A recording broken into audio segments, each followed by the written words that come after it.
আসসালামু আলাইকুম।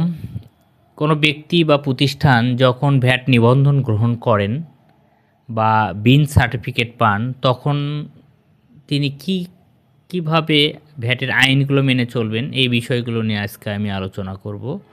চলুন যাই। প্রথমে আমি ভ্যাটের যে ডকুমেন্টগুলো আপনাদেরকে মেনে চলতে হবে, এই বিষয়গুলো নিয়ে আলোচনা করি।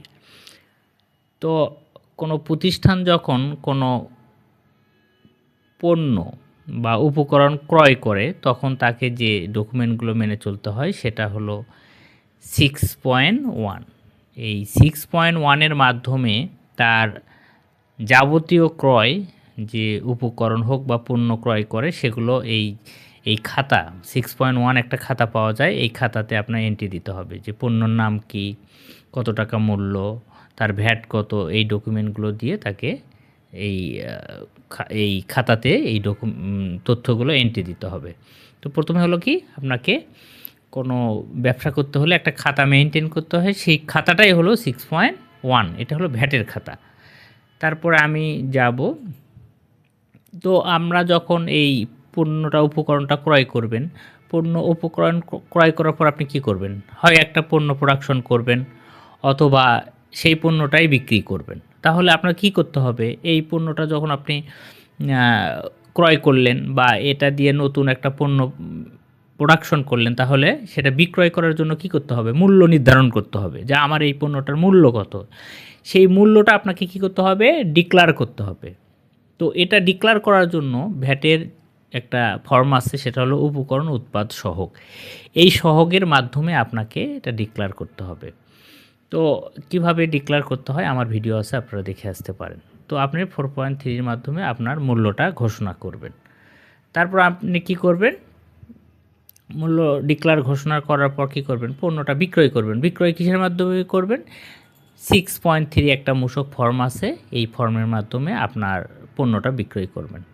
তো এই ফর্মে আপনাকে লিখতে হবে পণ্যের নাম, বিবরণ, যাবতীয় তথ্যগুলো দিয়ে আপনার এই পণ্যটা বিক্রি করতে হবে। এটাকে বলা হয় বিক্রয় চালান। যখন আপনার পণ্য গোডাউন থেকে বেরোবে তখন আপনাকে 6.3 মূসক চালানটা দিতে হবে। যদি আপনি এই মূসক 6.3 চালানটা না দেন তাহলে কিন্তু আপনার পণ্যটা অবৈধ হয়ে যাবে। সেক্ষেত্রে আপনার ভ্যাট বা যে কোনো আইন শৃঙ্খলা বাহিনী আপনার পণ্যটা কিন্তু আটক করতে পারে যদি এই চালান না থাকে। এই জন্য আপনাদেরকে এটা খুবই গুরুত্বপূর্ণ একটা বিষয় যে পণ্য যখন আপনার গোডাউন থেকে বেরোবে তখন আপনার যত অল্প পণ্যই হোক অবশ্যই 6.3 চালানটা আপনাকে ইস্যু করতে হবে। তারপরে আপনি 6 ইস্যু করার পর যেটা হবে যে এটা হলো একটা বিক্রয় রসিদ।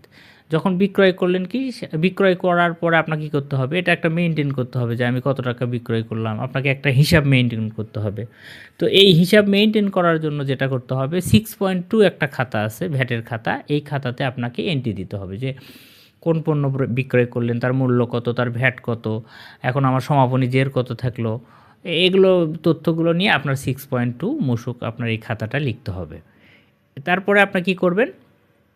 এই 6.2-র মাধ্যমে বিক্রয় করার পর আপনি কী করবেন? যে প্রতিটা মাসের 1 থেকে 30 তারিখ পর্যন্ত যে আপনি পণ্যটা সেল করলেন, এই সেলের হিসাবটা করতে হবে। হিসাব করে আপনি দেখবেন আপনার কত টাকা ভ্যাট হলো।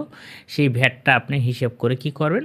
9.1-এর মাধ্যমে একটা ফর্ম আছে, 9.1 মূসক। এটার মাধ্যমে আপনি অনলাইনে অথবা অনলাইনে রিটার্ন সাবমিট করবেন। এটা কিন্তু অনলাইনে রিটার্ন সাবমিট করতে হয়। এখন যদিও ম্যানুয়ালি করা যায়, হয়তো কিছুদিন পর সেটা আর করতে পারবেন না, অনলাইনে রিটার্ন সাবমিট করতে হবে। আপনার ইউজার আইডি পাসওয়ার্ড দিয়ে প্রতি মাসের শেষে পরের মাসের 15 তারিখের মধ্যে যে কোনো সময়ে আপনি রিটার্নটা সাবমিট করবেন। আপনার যে টাকা ভ্যাট হবে এই ভ্যাটের টাকাটা যে কোনো একটা ব্যাংকে ট্রেজারি করে এই ট্রেজারির মাধ্যমে অনলাইনে রিটার্ন আপনি সাবমিট করবেন। যাবতীয় তথ্যগুলো দিয়ে আপনাকে রিটার্ন সাবমিট করতে হবে। এই হলো বিষয়গুলো। এগুলো হলো আপনার ডকুমেন্ট। এই ডকুমেন্টগুলো আপনার মেনে চলতে হবে। অনেক সময় দেখা যায় যে একটা প্রতিষ্ঠান যে সেন্ট্রাল নিবন্ধন বলতে অনেকগুলো ব্রাঞ্চ আছে, একটা প্রতিষ্ঠানের অনেকগুলো ব্রাঞ্চ আছে। এরকম যেমন ইজি ব্র্যান্ড আছে, তারপরে রিচম্যান, এরা অনেকগুলো ব্র্যান্ড আছে। তারা কি করে, তাদের পণ্যগুলো এক ব্রাঞ্চ থেকে অন্য ব্রাঞ্চে স্থানান্তর করে। তাহলে আমরা এই ব্রাঞ্চ থেকে অন্য ব্রাঞ্চে যখন আমি পণ্য স্থানান্তর করব, তখন তো আমি আর পণ্যটা বিক্রয় করব না, তখন কি করতেছি, আমরা এই ব্রাঞ্চ থেকে পণ্যটা অন্য ব্রাঞ্চে স্থানান্তর করতেছি। এই স্থানান্তর করার জন্য আমাদের একটা কি আছে, মূসক চালান আছে, মূসক 6.5। এই চালানের মাধ্যমে আপনারা কী করবেন, পণ্যটা এক ব্রাঞ্চ থেকে অন্য ব্রাঞ্চে স্থানান্তর করতে হবে। যদি এই চালানটা না দেন, পণ্যগুলো অবৈধ হয়ে যাবে। যা হোক, আমি যে ফর্মগুলো দেখালাম, এই ফর্মের যদি কোনোটা আপনি আইন না মানেন, তাহলে কিন্তু আপনাকে যেটা করতে হবে, আপনি কিন্তু ভ্যাটের আইন মেনে চললেন না। সেক্ষেত্রে কিন্তু আপনাকে ভ্যাট অফিস বা ভ্যাট অফিসার আপনাকে শাস্তি দিতে পারে। তো এই জন্য আপনাকে যেটা করতে হবে, এই ডকুমেন্টগুলো আপনাকে সঠিকভাবে মেনে চলতে হবে। যদি না মানেন, আপনার পণ্যগুলো অবৈধ হবে, সেক্ষেত্রে আপনি শাস্তির সম্মুখীন হবেন। এটা আপনাকে ভয় দেখাচ্ছি না, এটা আপনাদেরকে সচেতনতার জন্য আমি এটা করতেছি আর কি, আপনাদেরকে বলছি। তো তারপর আমাদের এখন করণীয়, আপনি যখন নিবন্ধন গ্রহণ করবেন, অবশ্যই আপনি উৎপাদনকারী হতে পারেন, আমদানিকারক হতে পারেন, সাধারণ ব্যবসায়ী বা ট্রেডার্স হতে পারেন, ঠিকাদার হতে পারেন। আপনার মোটামুটি যারা নিবন্ধন গ্রহণ করে, এই 4টে ক্যাটাগরির মধ্যে যে কোনো একটা পড়বে আর কি, আশা করা যায়। তো আপনি যখন উৎপাদনকারী হবেন, তখন আপনি কি করবেন, আমরা যাই সেটা। উৎপাদনকারী হলে আপনার করণীয় কী? উৎপাদনকারী হলে আপনাকে প্রথমে কি করতে হবে, আপনি যখন উপকরণ ক্রয় করবেন, যে একটা পণ্য তো বানাবেন, এটা বানানোর জন্য বিভিন্ন উপকরণ ক্রয় করবেন। ঠিক আছে, উপকরণ তো বোঝেন যে কোনো উপাদান দিয়ে যে একটা পণ্য প্রোডাকশন করে আর কি। তো এই উপকরণ যখন আপনি ক্রয় করবেন, তখন কি করতে হবে, তাহলে মূসক 6.1 একটা আমি খাতার কথা বললাম, এই খাতা থেকে আপনাকে ক্রয় রেজিস্টার বলে, এটাতে আপনার এন্ট্রি দিতে হবে যে কোন পণ্য কত পরিমাণ ক্রয় করলেন, সেটা আপনার খাতাতে এন্ট্রি দিতে হবে, সেটার পরিমাণ কত টাকা, সেগুলো এন্ট্রি দিতে হবে। এখন আপনি যে পণ্যটা ক্রয় করেছেন, এই পণ্যটা আপনি ভ্যাটের যে হার আছে, বিভিন্ন হার আছে, সেটা একটা আছে 15% হারে, আর একটা অন্য পার্সেন্ট হারে হতে পারে। অন্য হার যেমন 7.5-5% বিভিন্ন হার আছে, এগুলো যে কোনো একটা হতে পারে। যদি আপনি 15% ভ্যাটে যদি আপনি পণ্য সেল করেন, তাহলে আপনি যে উপকরণ ক্রয় করলেন, উপকরণ ক্রয় করার সময় যে ভ্যাটটা আপনি দিয়েছেন, এই ভ্যাটটা আপনি ফেরত পাবেন। এই জন্য আপনাকে কি করতে হবে, যে যখন পণ্যটা ক্রয় করবেন, অবশ্যই আপনাকে 6.3 মূসক চালানের মাধ্যমে ক্রয় করতে হবে।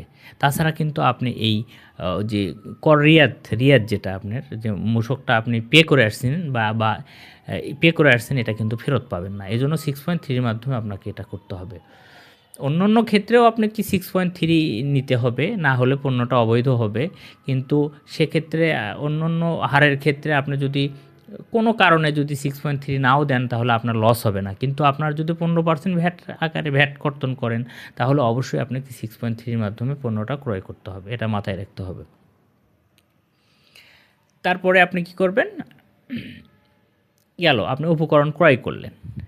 তো উপকরণ ক্রয় করার পর আপনি কি করবেন, এখন পণ্যটা তো বানানোর পর কী করতে হবে, আপনি তো একটা মূল্য নির্ধারণ করবেন যে আমি কত টাকায় পণ্যটা বিক্রয় করব। সেক্ষেত্রে কী করতে হবে, আপনাকে 4.3, ইতিপূর্বে আমি দেখিয়েছি 4.3 কী জিনিস। তো এটার মাধ্যমে আপনার একটা ডিক্লারেশন দিতে হবে, আপনার যে ভ্যাট অফিস আছে সেখানে আপনার ডিক্লারেশন দিতে হবে, অথবা অনলাইনেও আপনি এখন দেওয়া যায়, সেটা দিতে হবে। সেটা দিলে ভ্যাট অফিস এটা অ্যাপ্রুভাল দেয়, বা আইনগত যে পদ্ধতি আছে সেটা অবলম্বন করে এটা করে দেয় আর কি। তো আপনাকে ডিক্লারেশন করতে হবে। তো আপনার ডিক্লারেশন হওয়ার পর, আপনার মূল্য নির্ধারণ হওয়ার পর কী করবেন, পণ্যটা আপনি সেল করবেন, বিক্রয় করবেন। এই বিক্রয় করতে গেলে কী করতে হবে, আপনি অবশ্যই একটা রসিদের মাধ্যমে বিক্রয় করবেন। সেই রসিদটা হলো মূসক 6.3 মাধ্যমে আপনাকে বিক্রয় করতে হবে। অবশ্যই এটা 6.3 আপনাকে চালানটা কর্তন করে পণ্যটা বিক্রয় করতে হবে, এবং এই চালানটা আপনার গাড়ির সাথে দিতে হবে। যদি গাড়ির সাথে না দেন, আপনার যদি কেউ ধরে, তাহলে কিন্তু পণ্যটা অবৈধ হয়ে যাবে, এটা মাথায় রাখতে হবে। আপনি যখন পণ্য বিক্রয় করলেন, তখন আপনাকে অবশ্যই কী করতে হবে, পণ্য যখন বিক্রয় করলেন, অবশ্যই আপনার খাতাতে এন্ট্রি দিতে হবে যে এত টাকায় পণ্য বিক্রয় করলাম, এত পরিমাণ। তো এটা আপনাকে মূসক 6.2 এর মাধ্যমে বিক্রয় রেজিস্টারে আপনার এটা এন্ট্রি দিতে হবে, এটা হবে 6.2। এই 6.2-র মাধ্যমে কী করতে হবে, আপনার বিক্রয় রেজিস্টারে এটা এন্ট্রি দিতে হবে, তার পরিমাণ কত, বা আপনার ভ্যাট কত টাকা হইলো, এখন আপনার কত স্টক আছে, এগুলো আপনার এখানে এন্ট্রি দিতে হবে।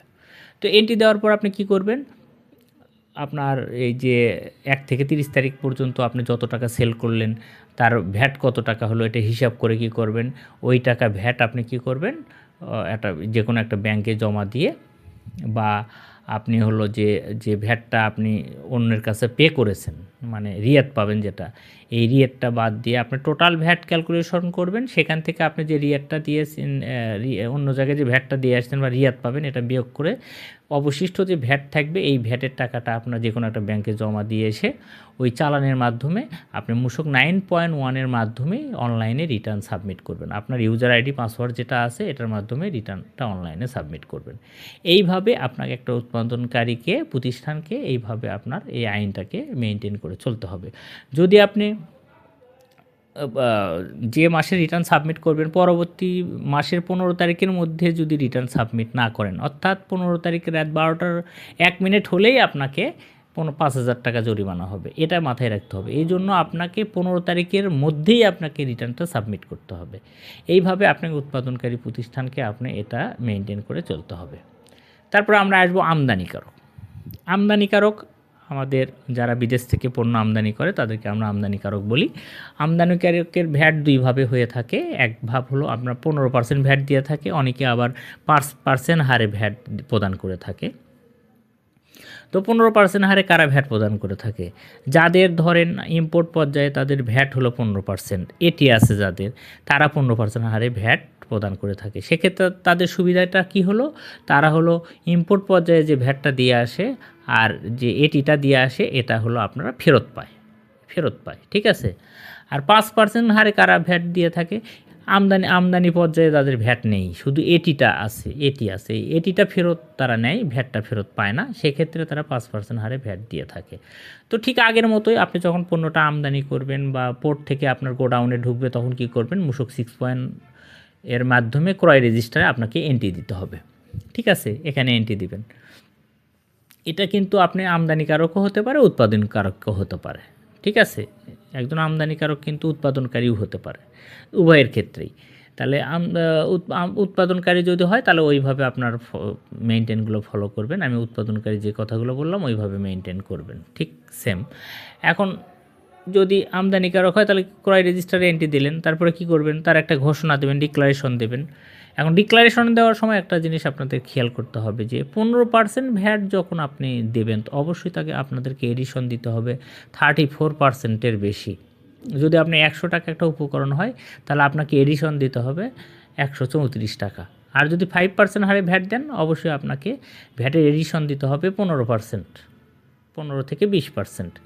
যেমন 100 টাকা উপকরণ হলে তাহলে আপনাকে 115 টাকা অথবা 120 টাকা আপনাকে এডিশন মূল্যটা ধরতে হবে। এইভাবে আপনার কি 4 মাধ্যমে ডিক্লারেশন দেবেন। অ্যান্ড ডিক্লারেশন দেওয়ার পর কী করবেন, মূসক 6.3-এর মাধ্যমে বিক্রয় করবেন, আগের মতো 6.3 বিক্রয় করবেন। বিক্রয় করার কী হলে তাহলে কী করবেন, 6.2-তে কী করবেন আপনি এটা এন্ট্রি দেবেন যে কতটুকু আমি বিক্রয় করলাম, আমার এখন স্টক কতটুকু আছে এটা বিক্রয় করবেন। অ্যান্ড বিক্রয় করার পর কি হবে, আপনার সারা মাসে যে ভ্যাট আসলো আপনি ইম্পোর্ট পর্যায়ে যে এটি বা ভ্যাটটা দিয়ে আসছেন এর সাথে সমন্বয় করার পর যত টাকা আপনার ট্রেজারি হয়, মানে ভ্যাটের ট্রেজারি হয়, সে ট্রেজারে জমা দিয়ে এসে অনলাইনে রিটার্ন সাবমিট করে দেবেন। এটা হলো সিস্টেম। যদি আপনার ভ্যাট থাকে, যদি 15% হয় তাহলে আপনাকে ভ্যাট আর এটি সমন্বয় করবেন, আর যদি ইম্পোর্ট পর্যায়ে ভ্যাট না থাকে তাহলে শুধু এটিটা সমন্বয় করে 5% হারে ভ্যাট আপনারা দিয়ে অনলাইনে রিটার্নটা সাবমিট করে দেবেন। এইভাবে এটা আপনাদের আইনটাকে মেনে চলতে হবে। এখন যদি আমরা এখন সাধারণ ব্যবসায়ী বা ট্রেডার্সের কথা চিন্তা করি, সাধারণ ব্যবসায়ী বা ট্রেডার্স যেটা করে সেটা হলো যে অনেকে 15% ভ্যাটে পণ্য বিক্রি করে, অনেকে আবার অন্য হারে করে, বেশিরভাগ 5%-এ করে। এখন সাধারণ ব্যবসায়ী বা ট্রেডার্স 15% কারা করে, যেমন ইউনিলিভার আছে ডিস্ট্রিবিউটার, তারপরে আপনার তিব্বত বা কোহিনুর কেমিক্যাল যারা আছে তারা 15% ভ্যাট স্টাডি করে। তারা কি করে, 15% ভ্যাট দিয়ে পণ্য ক্রয় করে নিয়ে আসে, তারপরে এই 15% ভ্যাট যে দিয়ে আসছে এটা সমন্বয় করে। আর অন্য হারে যারা করে 5% ক্ষেত্রে তারা কি করে, কোনো কিছুই সমন্বয় করে না, জাস্ট পণ্য নিয়ে এসে বিক্রি করে দিয়ে তারা কি করে, ভ্যাট হয় যেটা সেটা দিয়ে রিটার্ন সাবমিট করে দেয়। তো আগের মতোই ঠিক আপনি যখন একটা পণ্য ক্রয় করবেন সেটা কি করতে হবে, ক্রয় রেজিস্টারে আপনার এন্ট্রি দিতে হবে তার কত টাকা ক্রয় করলেন, ঠিক আগের মতো করবেন। তারপর কি করবেন, একটা মূল্য ঘোষণা দিতে হবে। তো মূল্য ঘোষণা দেওয়ার ক্ষেত্রে আপনাকে যেটা করতে হবে, 15% যারা আপনারা এটা করবেন, এটা মাথায় রাখতে হবে আপনার যেন ভ্যাট যেন আপনার পদে হয়। 35% আমরা এটা করে থাকি বেশিরভাগ ক্ষেত্রে, 35% এটা করে যারা হলো ইয়ার ক্ষেত্রে 35 অ্যাভব দিতে হয়। আর অন্য অন্য হারে হলে তাহলে ওই 15 থেকে 20-এর মধ্যে করে আর কি। বিশেষ করে হলো আপনার ভ্যাটটা যেন প্রদেয় হয়, পজিটিভ হয়, এটাকে আমরা মাথায় রেখে এই ক্ষেত্রে এটা 4.3টা অ্যাপ্রুভ হয়। যদি নেগেটিভ হয় কখনোই অ্যাপ্রুভ হবে না, এটা প্রদেয়টা পজিটিভ হতে হবে, এটা মাথায় রাখতে হবে, ঠিক আছে? তো এটা মাথায় রাখতে হবে। তো এই যে 15% এক্ষেত্রে ট্রেডার্সের ক্ষেত্রে 15% ভ্যাট যদি আপনি এডিশন ধরেন 20%ও দেয় তাহলেও কিছু ভ্যাট আসে। আর অন্য অন্য হারের ক্ষেত্রে তো 5%-এর প্লাস যদি হয় এডিশন তাহলেও ভ্যাট আসে। এই ক্ষেত্রে এইভাবে এই 4.3টা অ্যাপ্রুভ হয়। তো এখন যেটা করতে হবে, তারপর কি করবেন আপনি, এই পণ্য মূল্য ঘোষণার পর কি করবেন, মূসক 6.3-র মাধ্যমে পণ্যটা বিক্রয় করবেন। বিক্রয় করবেন সারা মাস, বিক্রয় করার পর যত টাকা হলো আপনি কি করবেন, বিক্রয় করার পর আপনি 6.2-তে সেটা কি করবেন, বিক্রয় রেজিস্টারে সে এন্ট্রি দেবেন।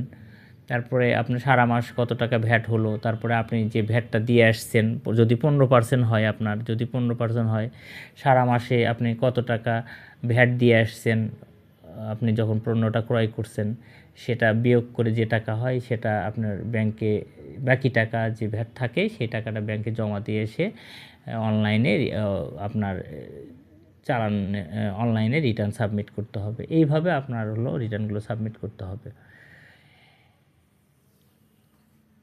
আর যদি আপনার অন্য অন্য হারে বিশেষ করে 5%-এ হয় আপনার বা অন্য অন্য হারে হলে সেক্ষেত্রে তো আপনার কত টাকা ভ্যাট হলো ওটা ক্যালকুলেশন করে রিটার্ন সাবমিট করতে হবে। এইভাবে আপনার এটা মেনটেন করে চলতে হবে। একটা জিনিস মাথায় রাখতে হবে, আপনি যদি কোনো একটা আইন না মেনে চলেন, ধরেন হলো যে 6.1 ক্রয় রেজিস্টার মেনটেন না করেন, তারপর 6.2 মেনটেন না করেন, বা 6.2 বিক্রয় রেজিস্টার মেনটেন না করেন, দাখিলপত্র না দেন, তাহলে কিন্তু আপনি আইনের ভায়োলেশন করছেন, সেক্ষেত্রে আপনি কিন্তু শাস্তি পাবেন। এই জন্য আপনাকে 100% এই আইনগুলো মেনে চলতে হবে। আইনগুলো মেনে চলা খুবই সোজা, আপনাকে মানে একটা সচেতনতার বিষয়টা, এই সচেতনতার জন্যই আমার এই ভিডিও। আপনারা সচেতন হয়ে আইনগুলো মেনে চলুন। যদি কোনো প্রশ্ন থাকে অবশ্যই আমাকে কমেন্টসে জানাবেন। এখন যদি ঠিকাদার হন, ঠিকাদারের কোনোই কাজ নেই, বেশিরভাগ ঠিকাদার যেটা করে ওয়ানলি মাস শেষে 30 তারিখের পর 15 তারিখের মধ্যে, পরের মাসে 15 তারিখের মধ্যে 9.1-এর মাধ্যমে জিরো রিটার্ন সাবমিট করে। এটাই হলো তাদের কাজ, আর কোনোই কাজ নেই। তা যা হোক, এইভাবে আপনারা আইনটাকে মেনে চলবেন, তাহলে আর কোনোই সমস্যা হবে না। আপনাদের যদি কোথাও বুঝতে সমস্যা হয়, আমার অন্য অন্য ভিডিওগুলো দেখে এসে আপনারা সেটা সলভ করবেন। যদি আমার এ সম্পর্কে কোনো ভিডিও না থাকে আমাকে কমেন্টসে জানাবেন, আমি আপনাদের কমেন্টসে উত্তর দিব, আপনাকে সর্বাত্মক সহযোগিতা করার চেষ্টা করব। যদি আমার ভিডিওটি ভালো লাগে অবশ্যই লাইক করবেন, আপনার বন্ধুদের মাঝে শেয়ার করবেন, আর যারা নতুন অবশ্যই আমার চ্যানেলটাকে সাবস্ক্রাইব করবেন। আজকে এ পর্যন্তই, সবাই ভালো থাকেন। আসসালামু আলাইকুম।